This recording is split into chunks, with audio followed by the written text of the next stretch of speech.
his Christmas wishes. If you ever wondered what mice get up to at Christmas, this is what they say.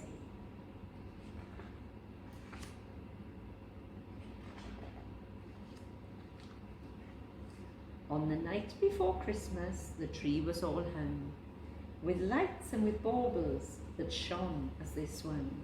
The branches were dangled with glittering things, while the fairy perched high with her wand and her wings. There were presents wrapped shinily under the tree. There were green leaves and berries and cards hung to see. For at last it was Christmas, and late Christmas Eve is when Santa Claus visits, or so folk believe.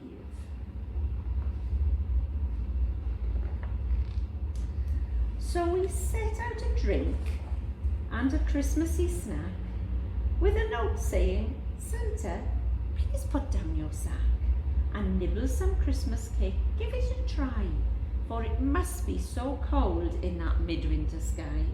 And here are some carrots, so crunchy and sweet, your hard-working reindeer could do with a treat.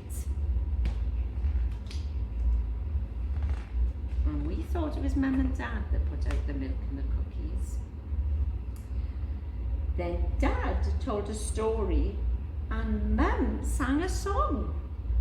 And soon it was time to be getting along. So we hung up our stockings and went to our beds, and as thoughts of our presents swam round in our heads. We lay in our beds as the minutes went by, but all we could do was to wriggle and sigh. To stay up at Christmas just couldn't be right, but in through our window the moon shone so bright.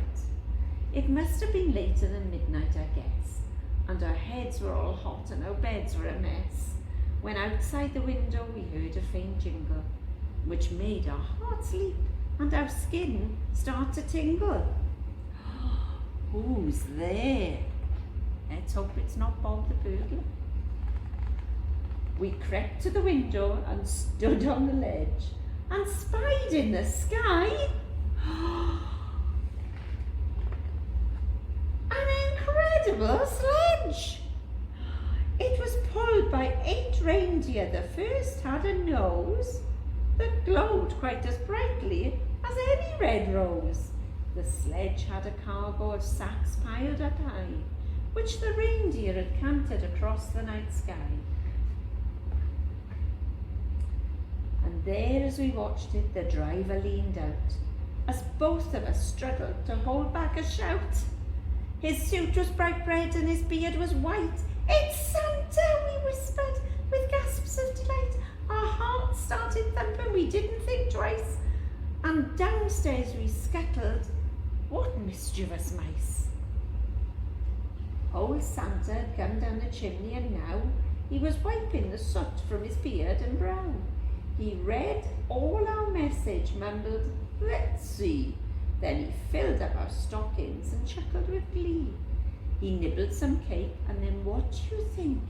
He turned down to face us and gave us a wink.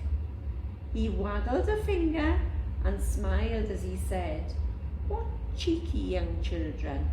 Now off to your bed." There was nothing to answer, no, nothing to say. We knew it was true. We had to obey. We scuttled back up to our window amazed to catch a last glimpse as we gazed and we gazed. Old Santa was giving his reindeer a munch of the carrots we'd left and some apples to crunch. And you see him giving the reindeer the apples, and there's a snowman there as well. I think they're eyeing up the carrot on the snowman's nose as well. Then he reached for the reins as he jumped in the sleigh, and he called with a chuckle, "Now up and away." The reindeer clawed hard in the air with their hooves, till the sleigh slowly rose to the height of the roofs, and Santa waved down with a cry of delight. "Merry Christmas, my dears, and a very good night." That's the end of our our story. So that's what happens on Christmas night. But don't be like the mice. You have to go to bed early. Otherwise you might be disappointed in the morning. Merry Christmas.